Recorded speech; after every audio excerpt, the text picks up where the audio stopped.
اللي موجودة في الجسم.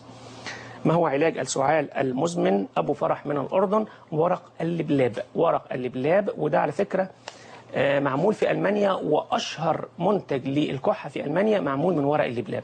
ورق اللبلاب هنجيبه ينشف ويصحن جيدا، وهناخد منه معلقة كبيرة على كوب من الماء، تغلى جيدا ثم يصفى ويحلى بمعلقة من العسل ويشرب 4 مرات يوميا. دي من الأشياء الرائعة بالنسبة للكحة.